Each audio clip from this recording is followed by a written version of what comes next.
Welcome to a new episode of the Beauty of Business podcast. In today's episode, our guest runs the creative agency called the Bike Creative that's based on cognitive science. She has a background in creative writing and is only 22 years old. Welcome to the podcast, Stella. Thank you so much for having me. I'm really excited to get to chat through all of this with you today. Great having you. Um, where did the idea for the Bike Creative come from? I had actually spent 2 years learning design myself as a hobby, not really expecting too much to come from that. I took a huge look at the market. I'm an avid social media user, especially a couple of years ago, and found that a lot of marketing was actually rooted mainly just in aesthetics, especially sort of starting with smaller creators and working your way up. And in my degree, anyway, I was specializing in cognitive science, and it was something I was really interested in generally. And then somehow managed to bridge the gap of, well, what happens when you map this into visuals other than just language? And sort of merged everything together, thought, well, what would happen if I added this strategy into my design? And that's sort of where the idea came from. And since then, it has just grown into the agency that it is now, really. Lovely. Um, for the people who don't know, what's Mhm. cognitive science? So there are many different niches of it that you can go and take a look at. There is neuroscience, but the specific branch that the Bike Creative is interested in is in Peter Stockwell's idea of cognitive poetics. So it's initially actually designed for language models and uses the principles of script schemas and prototypicality, which is actually how in the olden days with big stocky computers is how they were all programmed. But in language, it's obviously teaching you how your expectations of a text is supposed to be happening, how things are supposed to unfold, and also how to disrupt that. Mhm. So, using those three main systems is what I've mapped onto everything from social media strategies to branding suites to marketing campaigns and copywriting. But they're very interesting topics that actually are very simple to understand. Yeah. And I've sort of understood them in terms of these are the key in marketing. Every single one unlocks a door to something that your consumer needs and is absolutely the way to get noticed in the market because once you know how these systems work, you know how to infiltrate and to disrupt them. So you're kind of breaking the mold in terms of Mm, the generic marketing that yeah. exists in a very broad sense. Yeah. Yeah. So, I mean, in terms of how the three of them work, so scripts are the mental models of every small action that you're looking to expect. So, you go into a restaurant, you walk in, you wait to be seated, they hand you a menu, you go and they bring it to you, they bring your food, they then take it away, you have your dessert, and then you pay.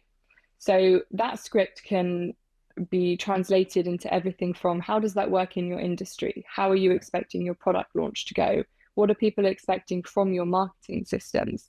Then you have schemas, which are the general industry understandings. So Mhm. for luxury, you expect clean typography, a timeless feel, more muted colors, whereas for a fun beverage, for example, you'd be expecting something much bolder, much darker, much deeper, and a lot more vibrant and a lot more fun.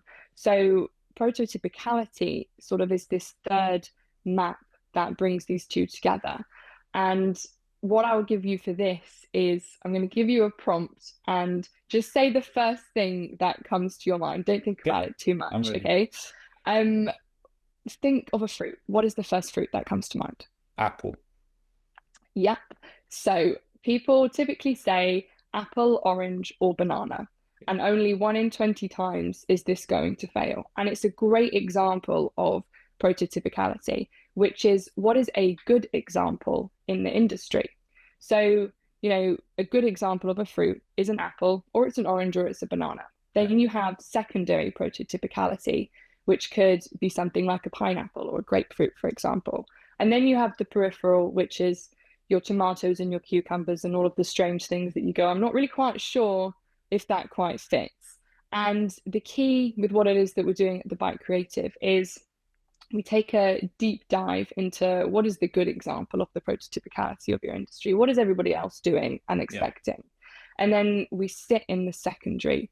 The peripheral is far too far, and you create confusion for the Yeah. people in your target audience. But in that secondary section, you can go, well, I know exactly where this is positioned, but I wouldn't have thought about it like that, or I wouldn't have seen it been done like this before. So it's a really great position to be in. And by mapping that into your industry scripts and schemas, you have this whole ecosystem of disruption that you're able to actually be able to engage with your target audience in a way that really can convert for them.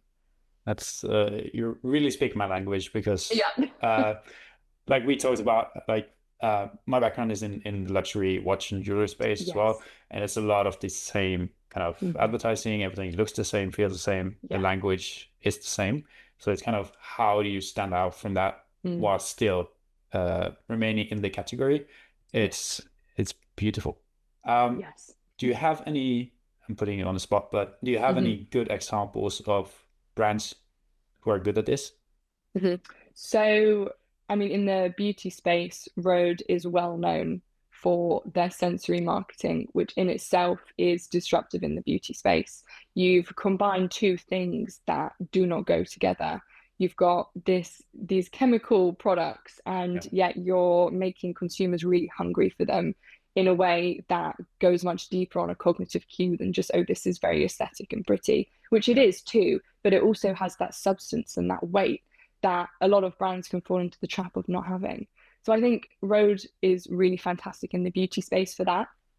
Um, Jack Muse as well. I mean, in the fashion space, they're a really great example of yeah, that. They just really lean into culture curation, which is yeah, something which is more and more important anyway in the market at the moment, but in a really disruptive way. And I know there's a lot in the professional world about being sleek and being clean, but I think it's these brands that are coming from a sort of more creative nonsense side, which is so important to yeah, be able to go, well, how can we create these huge objects? And it's in the nonsense genre of literature that actually a lot of the ideas for marketing that are really standing out have come from.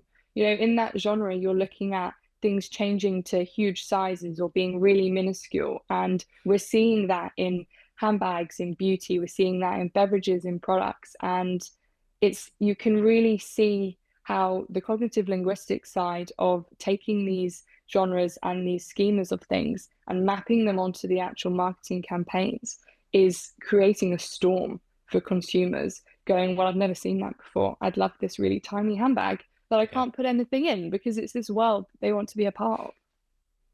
It's like you mentioned literature, and then my Mm, brain to keep going is like Kafka's Metamorphosis put into yes, branding marketing.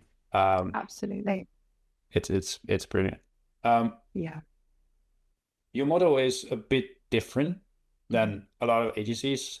A lot of Yeah. agencies are like, we need to get as many clients as possible, Hmm. serve them ads, and get on with it. Yeah. Could you explain how you guys work and how you kind of Mhm. pick your clients? Yes. So we typically don't pick our clients as such as we actually did some cold outreach in the last few months. And that was the first time we'd ever done it. And it's not something we're going to continue with because our clients find us. Yeah, They're the people that understand what that value is in that science and that strategy. And they come to us for that specific reason. So every client works with me directly as the founder on their strategies, their designs, ideas for their marketing campaigns or their retainer social media. And that's really important in the model to me that my expertise and my niche in this isn't being handed off to somebody else. And that's the real value in the strategy and system of that. But also, that you've got expert industry specialists for everything that we do, from copywriting to rendering to design to photography.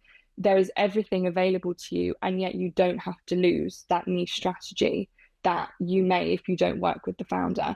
And obviously, that comes with its cons as such, as you said, most agencies are looking to just get as many clients as possible. Yeah. But it's in keeping it on that smaller scale in terms of numbers that we're able to work like that and actually deliver these really meaningful projects that really do convert and change the trajectories for different companies.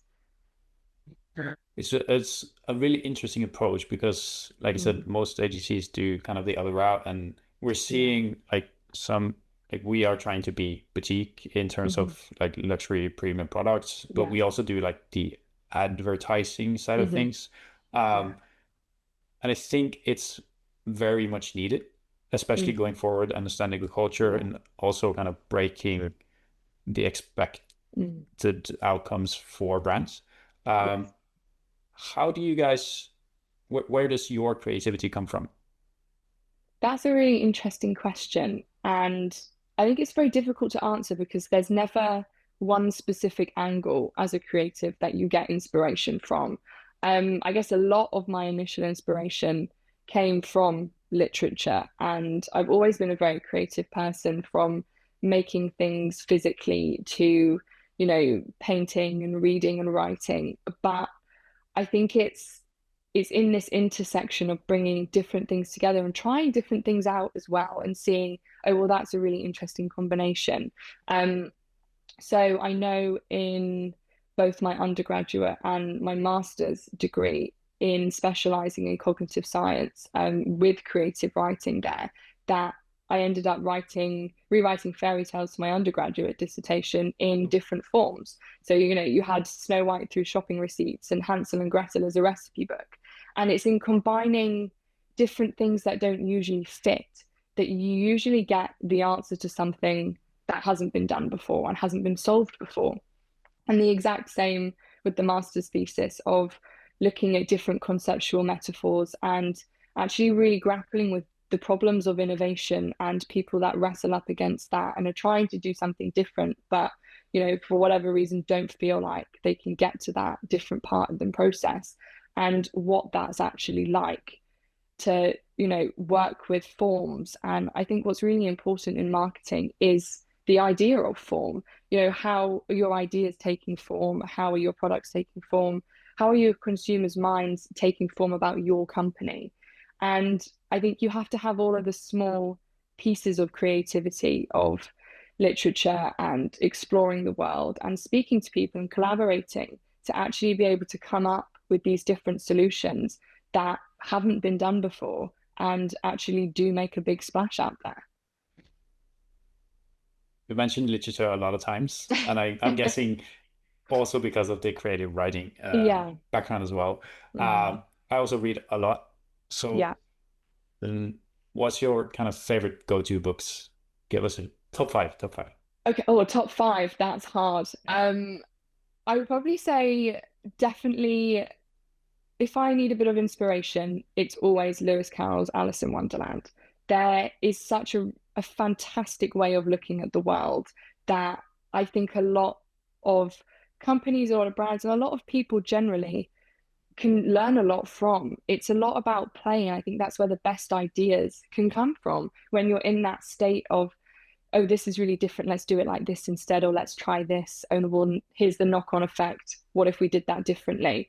Um, Love Carroll for that. He does a really great job of it. Other great books. I love fairy tales for the very same reason. They're not the most academic, but they present a great formula as Yeah. well. And I think a lot of what the Bite Creative works with is this formulaic structure. And it's, well, how do you get an intersection of creativity into there? And the same with creativity. How can you impose a structure on that actually can stand up and then you don't squash either side? And I think fairy tales do a great way of doing that. I mean, Vladimir Prop's functions of the story and how you can change the order of different things in hundreds of different ways and come up with different stories is exactly what marketing is, especially in such an oversaturated market. It's we're all trying to say the same thing, but how are we going to do the steps differently to get there? So yeah, fairy tales for number two. I think if we end on a third, I think a great work are Pessoa's poems. He works with different heteronyms, so different versions of himself, and they're all grappling with the human existence, but in a way that is so touching, yet it's in the poetic form, and you feel like you're still reading a story. It's not a set poem, it's a loose form as such. Yeah. And again, that's where these great ideas get room to breathe. And I think that's the key in any system, whether it's corporate or small scale companies, is letting your creativity have space to breathe, because that's where the best ideas are. Yeah. Like we discussed, I've been very hectic lately, and Hmm. I can really relate because there's no creativity at Yeah, all when yeah, things are like it's way too much to do. yeah, Um, and I'm looking forward to getting a bit of that breathing space and yeah. getting into the creative stuff again. Yes, Um, I found you guys on TikTok. Um, yes. how has it been sharing your work, case studies, ideas Hmm. on social? It's been really interesting. To start with, when the Bike Creative started 10 months ago, nearly now, we only were really marketing on social media, specifically on TikTok, Yeah. as we were sort of building the website and getting up to launch last Christmas. So a lot of our initial clients came through there. What has been really interesting to see is using TikTok, which how some would see as a really unprofessional platform, is actually a really great place to share education with other creators and other startups as well. I think what people forget a lot in marketing and in the corporate world, especially, is that people connect with people, and being able to share your work and your insights and being able to position yourself with the authority that you've got, with the stance and the niche that you're in, and be able to share that with people from all over the world is really, really helpful. And, you know, the great thing about the Bike Creative is the systems that we do use with creativity span across industries. So it's been able to reach such a wide audience and resonate with so many people, because the methods work with everything and every industry, which is really great. Yeah. But there's obviously, it's difficult too when people look at stuff and they look at your work and they go, oh, well, I wouldn't have done it like that. Or it's been really interesting that you've taken this stance on this. But that again, it's when you encounter these different things and you get to go, well, is this working? Is this not working? What's the best direction to take this in next time? And I think that's really great with marketing, when you can actually see, especially on social media, because of how fast paced it is, and you Yeah. get that immediate reception from people. And you go, okay, I've seen a lot of work that I've created conceptually for other bigger companies, sort of proof of concept of what we do. And then other people go and get super inspired and do something really similar. And I think that's really great that it's able to be a place where you can inspire other people and you get to really show what it is that you're doing, and other people can go, oh, I really love that. That's really great. Either really like to work with you, or can I hear some more about this for my own company? And that's Yeah. something that as the founder, I'm really huge on doing. If smaller businesses aren't at a stage where they can hire an agency yet, but they also really do want some more information from me, I'm always happy to set up calls with people and just answer the questions, because people connect with people, and being able to collaborate makes something so much easier.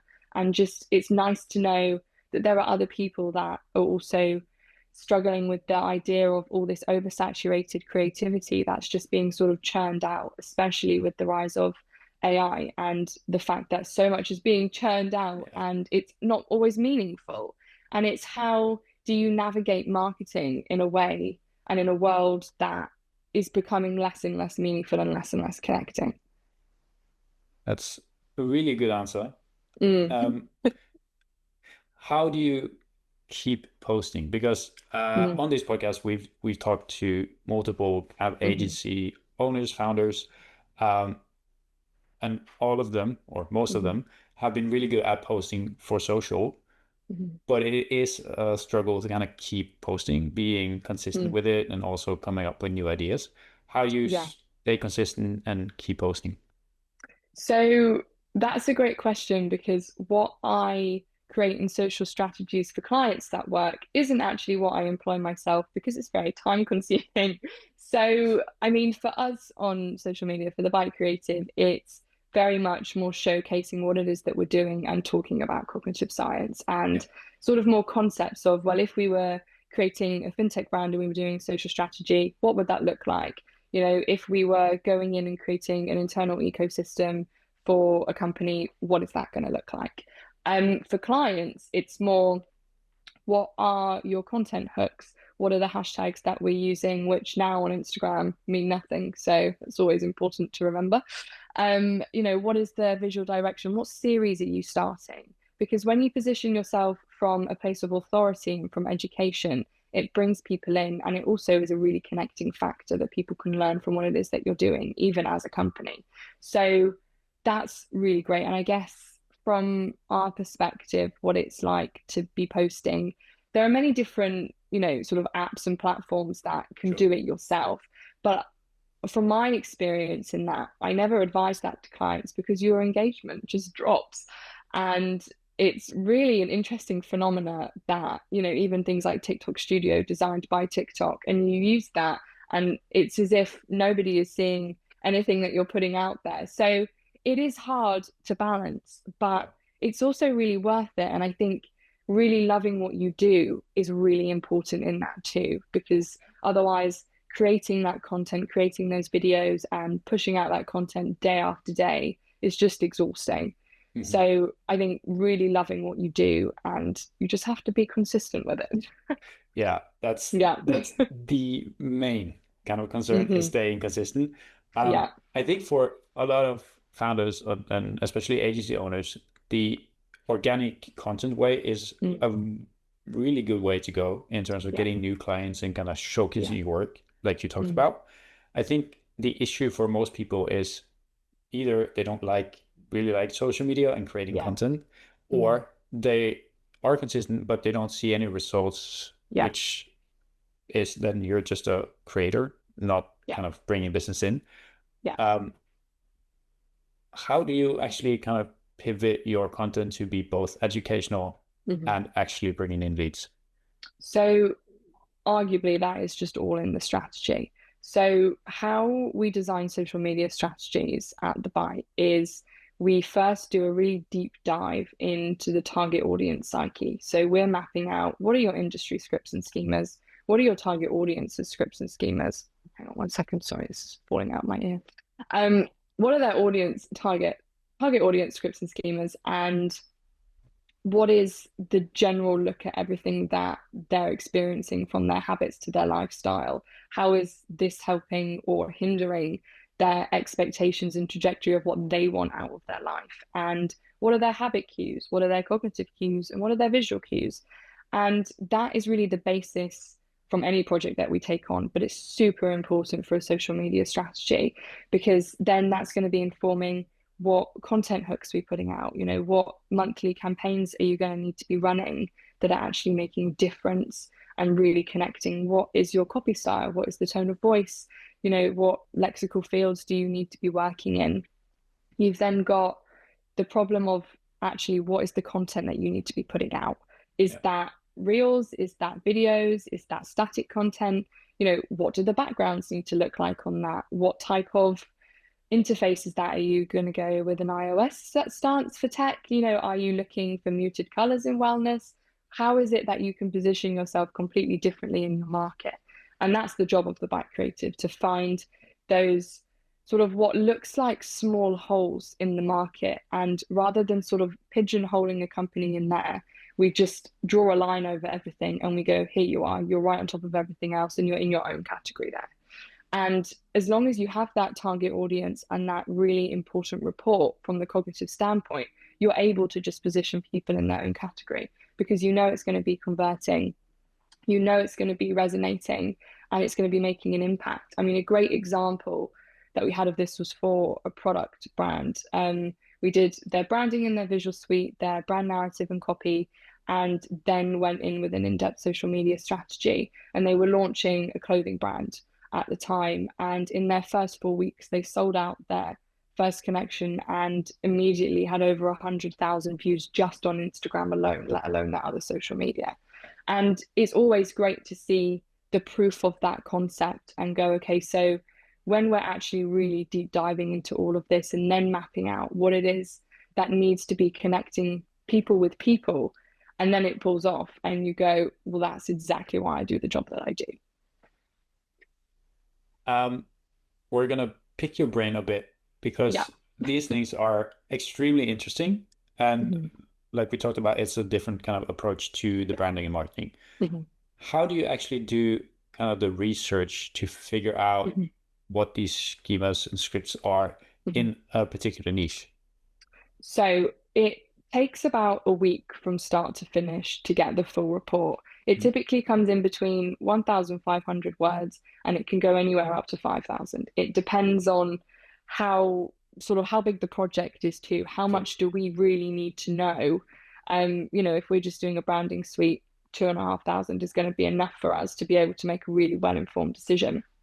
So typically we start by obviously having an initial call with the client and we go, well, talk to us about what it is you're creating, what is the industry, what is the product, what is the service, and we're obviously making notes as we're going along. And then I then go away and do a deep dive on who are their main competitors between 3 and 5. What are they doing?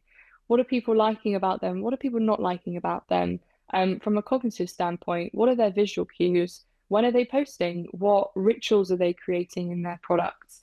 And taking a look at what is their copy style? What captions are they using? Are they using reels? Are they not using reels? What is getting the most traction for them?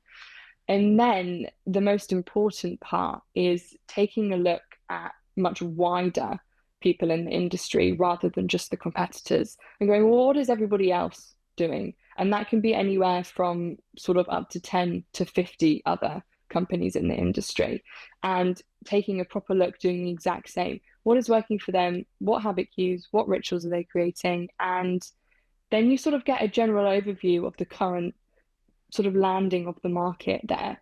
And you're able to then see in there what are you supposed to be expecting from colors to Mhm. posting to the way that they're communicating with their audience. You get to decide, are they actually communicating effectively and remembering that people need people to be able to buy what it is that they're selling.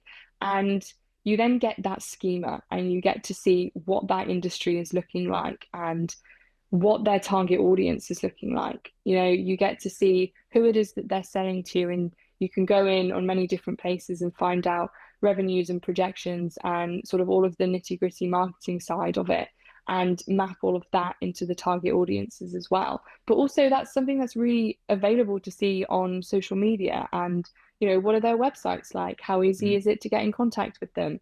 So you get the schema and then you take a look at the products or the service that they're providing. And you go, okay, so what is the script of that? Are you getting in touch through a fun questionnaire form? Is it, you have to work really hard to find a way to contact them when actually you have something that could be answered in a couple of seconds if it was on their website? So all of these different things is then how other people are expecting things to unfold.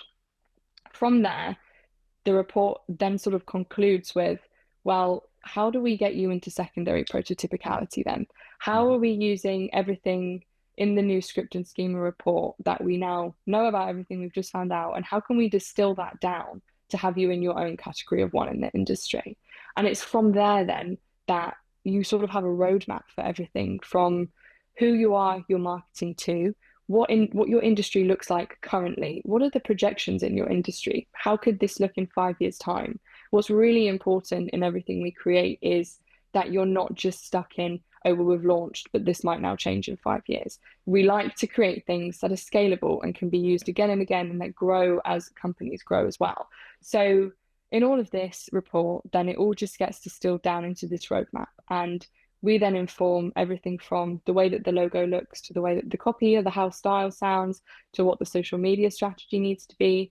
And without that in-depth report, it's just never going to work for what we need. So it's sort of the key for us to get the work aligned to get the biggest impact for what the clients need, really. That's a lot. and it's brilliant. It is. You kind of talked about kind of the entire process, and there are Mm, some data points in there, but it's also a lot of based on experience and insights you already have. yes. Yeah. If someone who's listening to this wanted to Hmm. do kind of the same process themselves, Yeah. what are the key data points that they can look Hmm. at if they don't have the same experience or kind of Hmm. insights as you? I would say start with the general industry schema. Take a look at, write down initially, what are your initial thoughts? What do you initially know about this? And then take a look at the five biggest companies in the industry.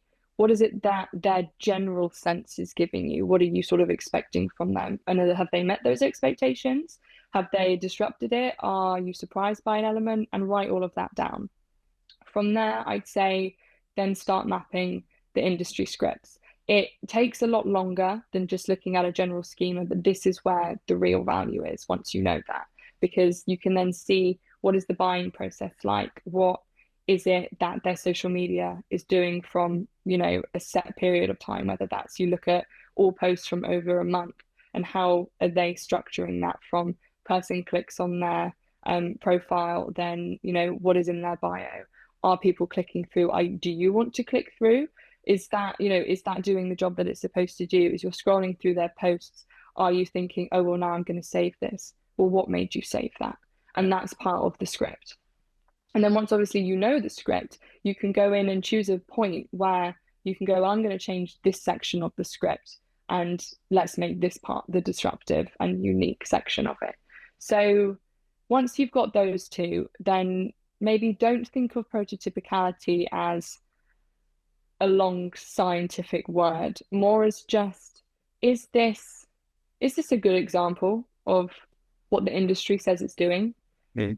How can I make this more unique, Yeah. essentially? And they're the three keys, absolutely. And once you have those, and with anything, it's practice, and the longer that you practice it, the more in depth they become. And there are so many resources online as well about script schemes and prototypicality, and a lot of really accessible sort of academic journals about it as well. That if you really wanted to go into it, you can absolutely learn that yourself. Does this apply to legacy brands? Because Hmm. where I'm from, like the Hmm. industry, Yeah, um, let's take Rolex, for example, with yeah, one of the most powerful, impactful brands in the world. yeah, Basically, they don't have to do anything yeah, at all. They will yeah. just sell and they will sell Hmm. forever. Yeah, Um, might not take Hermes because they are actually good at what you're talking about. yeah, Um, but yeah. is this relevant for legacy brands, or Mm. is it mostly for kind of new or disruptive brands? Hmm. I would absolutely argue that this is for every brand and Mhm. actually a necessity for every brand and every company, because I think it's really easy to fall into the trap with legacy brands and go, well, they're just going to keep selling. And that is true. There is Sure. no lie in that at all. I think the key with keeping up traction and ensuring that their world remains encompassed in that way is you have to keep that slight disruption in there and you have to surprise people, even if that's every 25 years for a legacy brand. And you go, we're going to introduce this new disruptive element.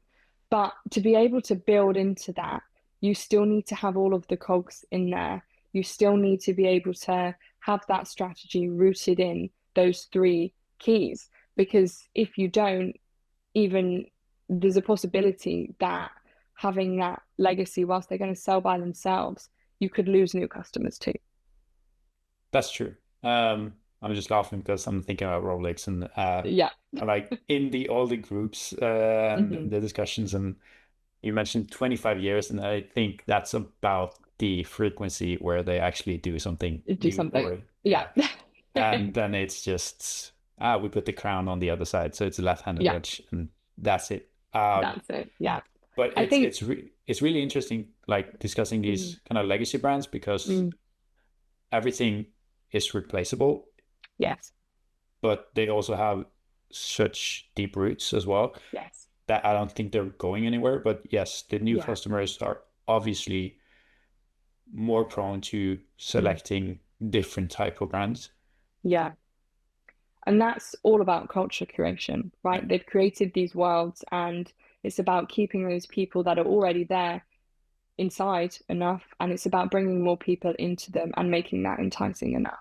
And in culture curation, that's marketing, right? And that still needs that cognitive strategy, because otherwise you're sort of just creating this nice place, but they need to have that sense of belonging. And it all just comes back to the fact that people need to be remembering that they're selling to people and what their lives are like and who do they want to be and where do they want to belong, and creating that space for them.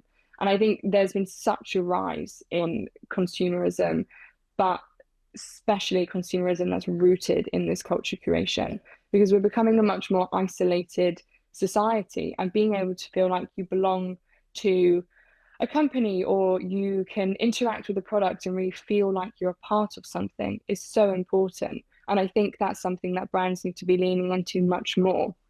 But you also have to be super careful with that, because if, like I said, if you're just creating a world without that strategy, it's just a nice world to be in, and Yeah. people will jump into it and they'll jump out twice as fast. So it's about creating and holding that space cognitively for them to have that sense of psychological belonging there too. And I think that's going to be something that brands need to be really careful with in their marketing. Definitely. Mm. Do you think the disruptive, I have a campaign in mind. That's why I'm Hmm. asking. Do Okay. you think kind of the disrupting, uh, because you talked about the kind of prototypicality Yeah. first, second, um, Yeah. but do you think you can go beyond disrupting and kind of Mhm. it backfiring? Yes, absolutely. I really think you can. And that's only going to happen if you haven't set out your scripts and schemas, Yeah. essentially, because if you're just running in and being disruptive, there's every risk that you're going to not be positioning in your industry. You're not going to be speaking to your target audience. They're going to have no sense of what it is you're doing, and it's just going to feel really, really misplaced. I Yeah. mean, take the Jaguar rebrand, for example, and how they recently rebranded from obviously their sort of more heritage side to something completely sleek and minimalistic and futuristic, and had completely missed the mark of their target Yeah. audience. And being able to just be disruptive is a great skill. And it's something that you can translate and put into so many different areas in a business and in marketing. But if you're not rooting that in the strategy of scripts and schemas, you're going to be losing people, and it's going to be much more detrimental to just sort of barge in with something completely off the handle, rather than taking the time to really sit with it and think about it and actually map a roadmap out for it. Yeah, that was as a guy who's interested in cars and Hmm. talking about legacy brands, Jaguar is definitely Yeah, up there. yeah, Going from kind of elegance, power, yes, kind of everything they stand for into whatever the what was that? There's not a yeah, single car in the rebrand. Yeah, don't get me yeah. started. Yeah, I the second it came out, I was like, Mm, this is the worst rebranding I've yeah, ever seen. And yeah. then Rory Sutherland goes on 78 podcasts and says, this might be a good idea. Mhm. And he's brilliant, but he also Mm, misses sometimes. And yeah, this time, it's definitely a miss. I yeah, understand that they need to reposition their brand and mm, also yeah. kind of where they want to compete Hmm. because Yeah, obviously they can't compete with Aston Martin as they did before. yeah, Uh, but yeah, that was horrible yeah, in all sense of marketing, branding, product. yeah. Their sales in the US Mm, is at 0%. It's like 500% down yeah, since last yeah, year. Um, yeah. I actually had another campaign in mind, which was Hmm. the Balenciaga when they put like kids in Yes, BDMS. Yeah. yes. So I've never liked Balenciaga and Yeah. they're kind of edgy as it is. Hmm. But Yeah. then you take that to a completely different level, Yeah. and then you miss the mark. Yeah. Fortunately for them, people don't remember for that long. Yes. Yeah. But yeah, that's another one that was just horrible. Shocking. Yes. Yeah. And I think, you know, going back to Jaguar, it is really possible to reposition yourself, but you have to be so careful. And that is where the strategy is, because otherwise you're going to end up like that. And the campaigns that just completely miss the mark. And I think that's potentially a sort of after effect of a more isolated society, True. still having this rising consumerism, but forgetting who it is that you're marketing to. And I think it's very easy as a founder of a company or CMO of a big business, and just the amount of work and things you have to think about. But it's almost like you need a designated person that goes, but who on earth are we selling to? And what are they needing? And how are we speaking to them? How are we making them feel enticed to be here? And what is that whole experience from start to finish, rather than what is the product or what is the service? There are so many different keys and different steps into that. And that's where sort of the real key is to get things that actually land. It's in that whole rounded experience.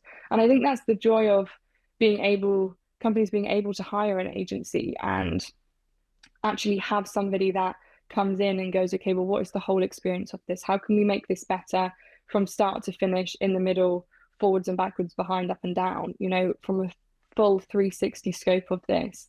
What is the strategy that we need to be employing? What is the 360 strategy of people's brains here? And actually almost working backwards from what their end point is, Yeah. to going backwards and backwards each stage and going, well, what are the habits? What are the visual cues? Have you thought about the prototypicality here?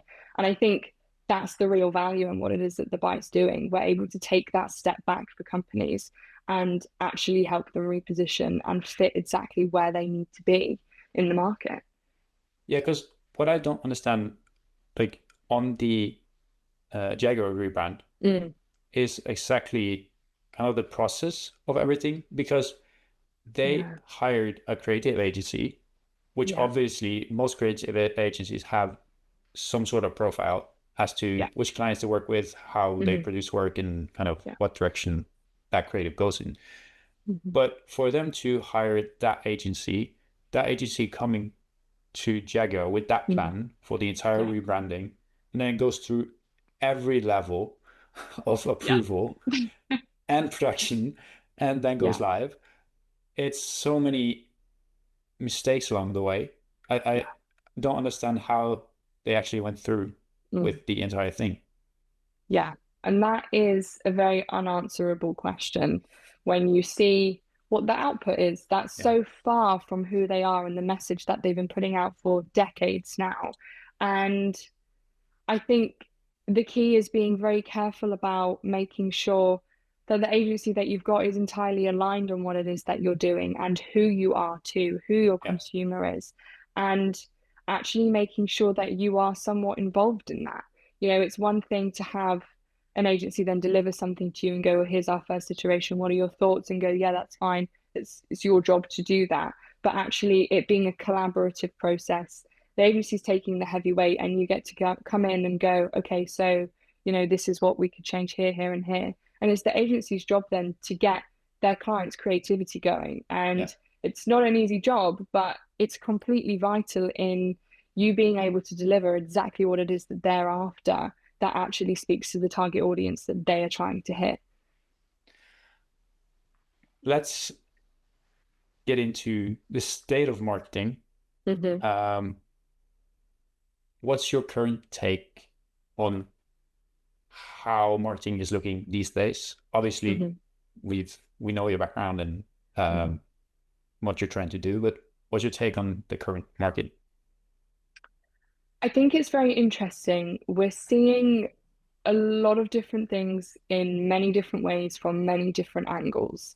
And I think the problem is that too many people are trying to say the same thing in the same way too. it's a very, very oversaturated market. Nobody can deny that. It's very interesting to see, again, back to the rise in culture creation and people's need for escapism at the moment too. And that happening and being translated over to a lot of pop-ups for brands as well, and actual physical experiences. And again, it all just comes back to that need for connection. And I don't think that the consumers even necessarily consciously know that that's what's happening and that's what they're feeling. But brands are being able to meet them with that, and it's being met with a really great, huge reception on a wide scale there. So it's really interesting seeing the rise of the culture creation and the idea of escapism there. The sort of consumerism just skyrocketing is a really interesting position to be in marketing because you're never short of an opportunity. No. And again, it's just being able to carve out your individual space. I think something that's really interesting, though, is how companies are falling into the trap of just churning stuff out without meaning, Yeah. and people falling into that trap of quantity over quality. Let's start with the quantity equality thing. I think that's rooted in kind of the advice for especially like a lot of content agencies, creative agencies. It's you have to post every single day. You have to post multiple times a day. You need to test different creatives all the time, which I understand because it's feedback cycles. It's easier to get feedback on live content than it is on ideation. But I completely agree with you as well. It's just you're posting for the sake of posting. Yeah. There is no impact. There is no kind of strategy behind the content. I think that's where it comes from. And I think it will be very hard to change because of the platforms that are also very creative hungry. They need more and more content. So you stay longer and they can serve more ads. Any way to counter that? Because people are still going after like impressions, views. So if you post less, you need even better content. There's no guarantee that it will go kind of viral or get more views. Yeah. So I think that's really interesting in the idea that actually this probably isn't going to change. And if it does, it's not happening anytime soon. But for so many people just churning stuff out, the people with the strategies and the companies with the strategies, they stand out tenfold. They've captured the audience, they've got all of the interactions, they're making the conversions, and it's the people that are actually putting the time in to invest in that and actually seeing that pay off. And it is difficult because it's a very fickle market in a way, especially on social media, and there's no guarantee as such that anything that you're putting out is going to go insanely viral.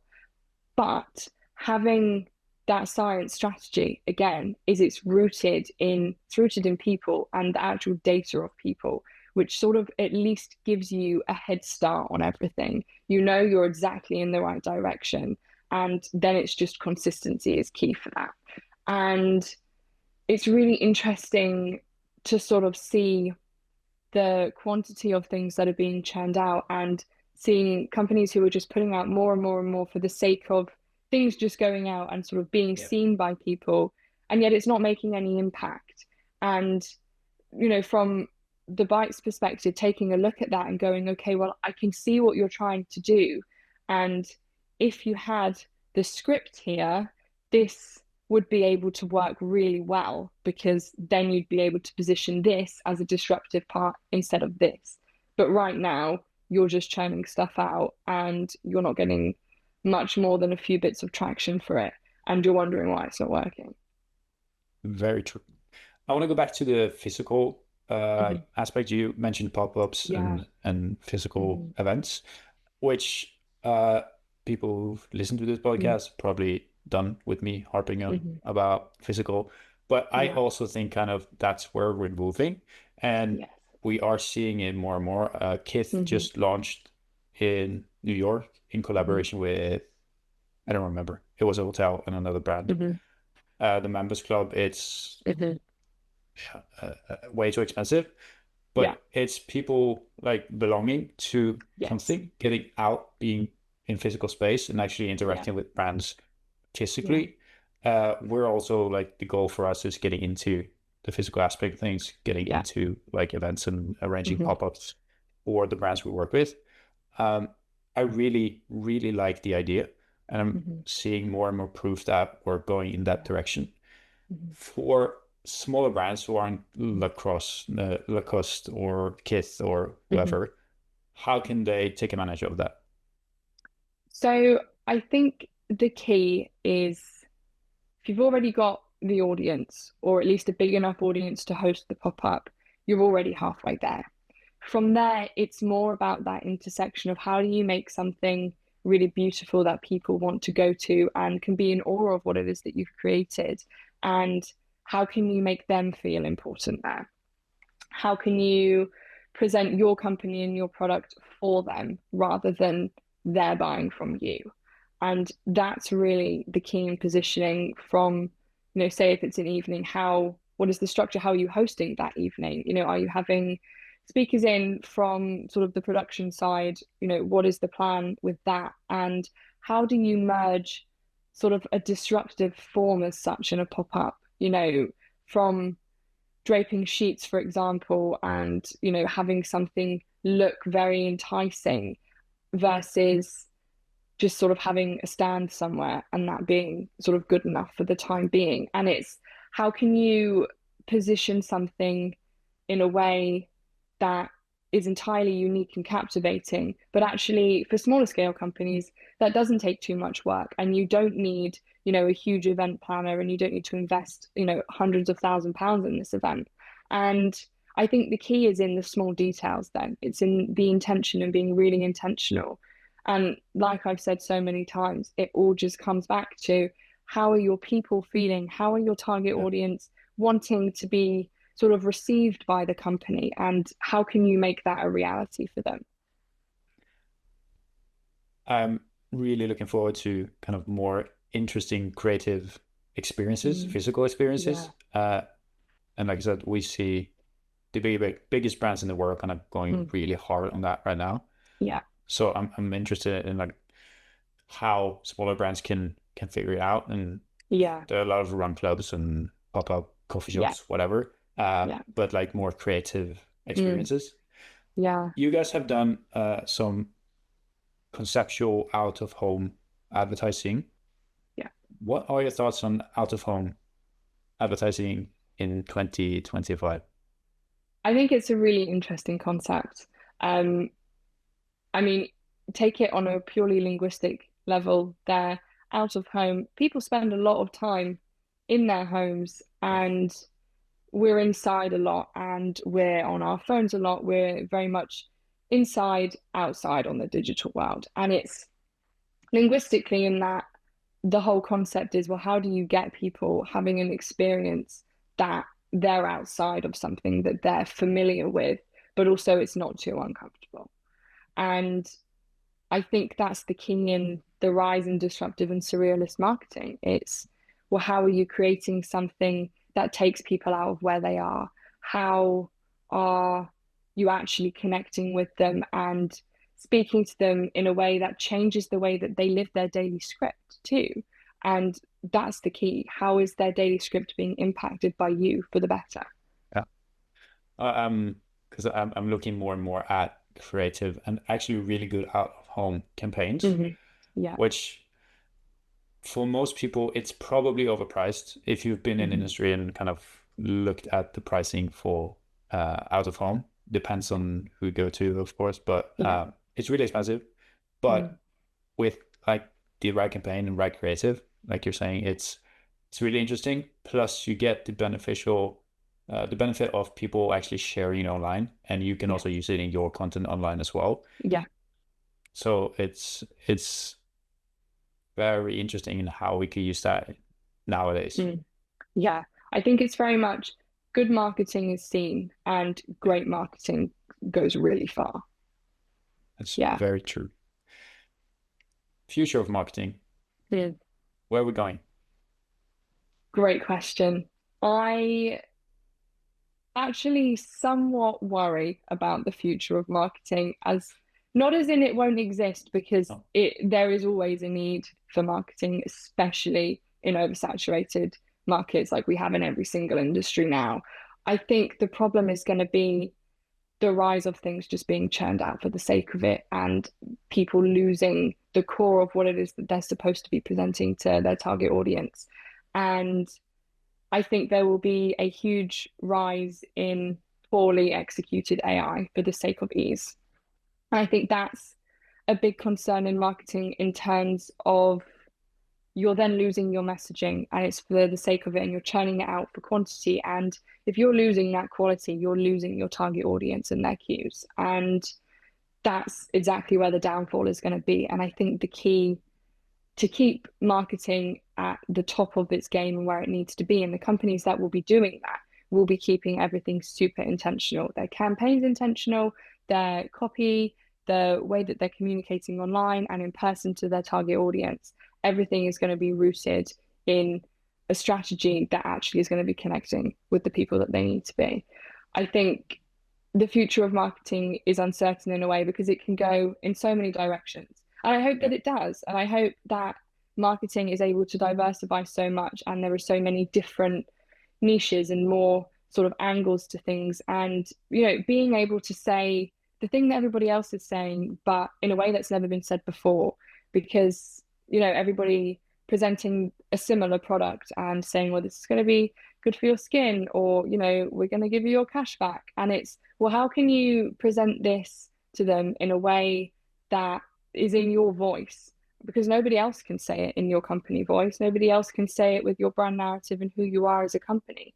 So it's, how can you really diversify by doing the same thing as everyone else at the end goal with the same product as Yeah. such? But how can you actually speak to people in a way that reminds them that at the core of this is people actually presenting something to you? Yeah, I am also very worried in terms of Mm, the AI and the churn of mm, content as well. yeah, Like you have to utilize AI, but in the yeah, right way. And absolutely. I think the key word is intention. Yes. Like you said.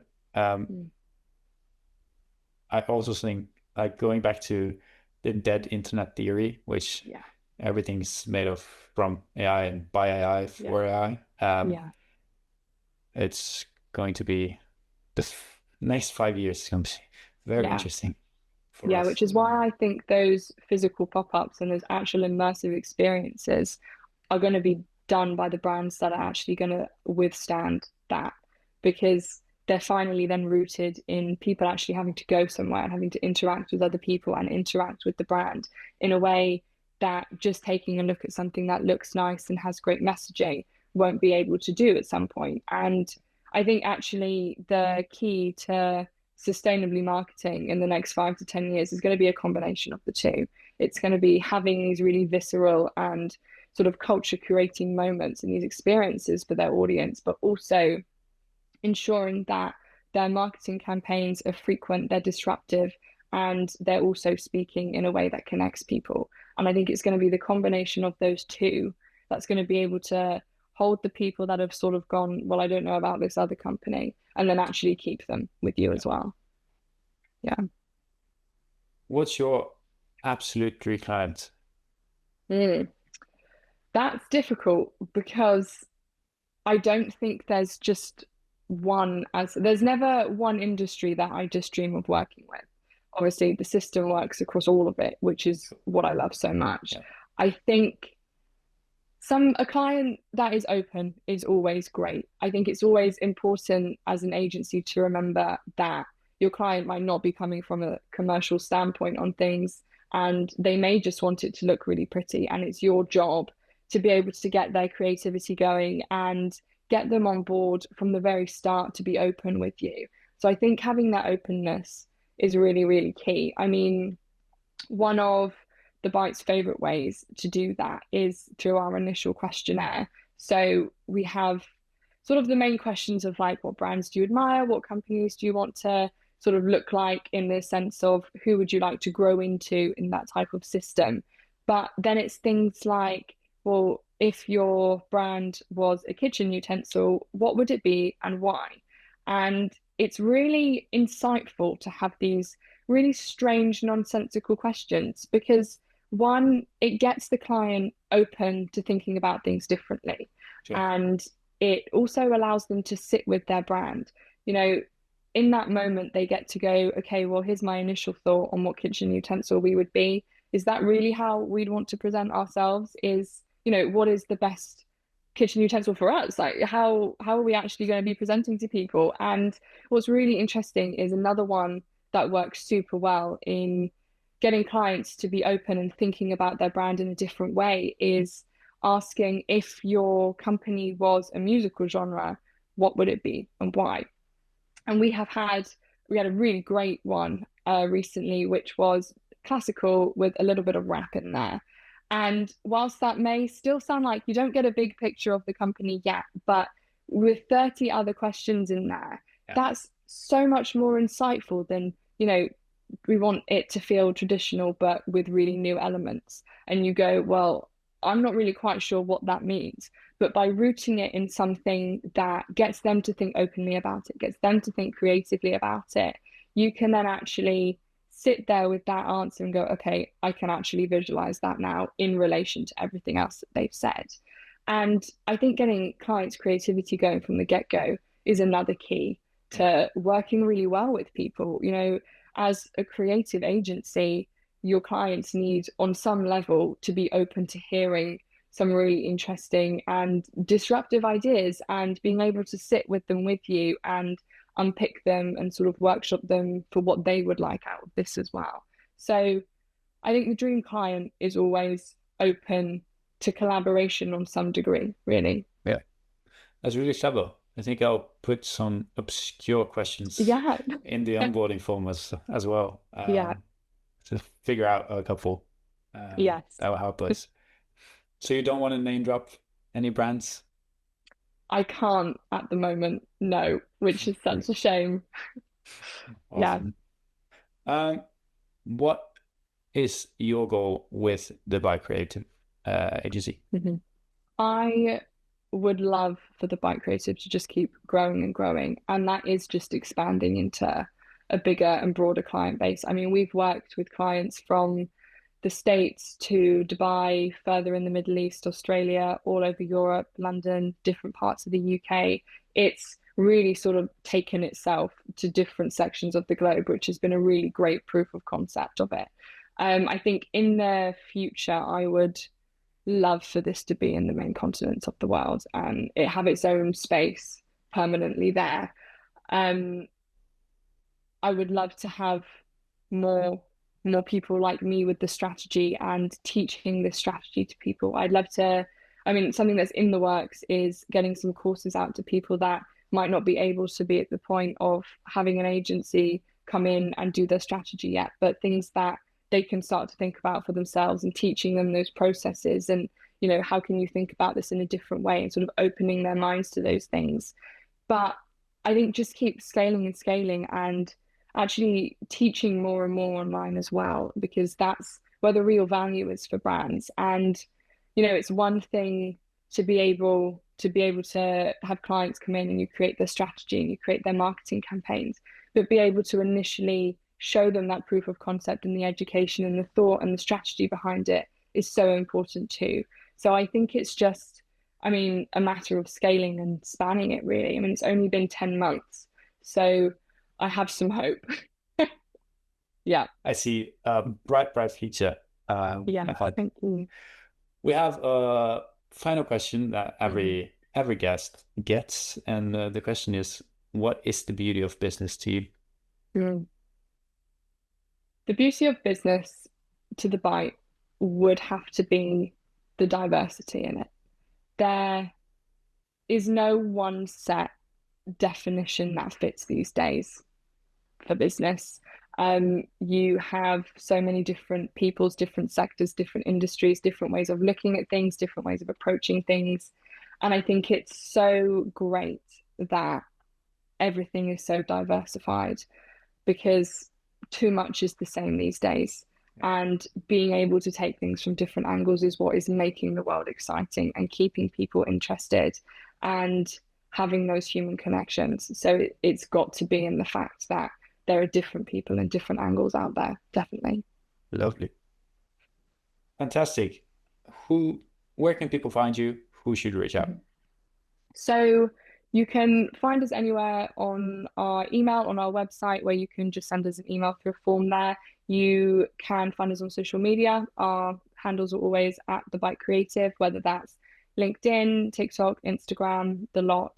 And we typically work with founders who just don't want to leave things up to chance, really. You want strategy, you want disruption, and it's time to take your business and your brand to the next level and really position yourself in that category of one. Brilliant. Thank you so much for this episode. It was great having you. Thank you. It's been great. Thank you so much. And best of luck. Thank you.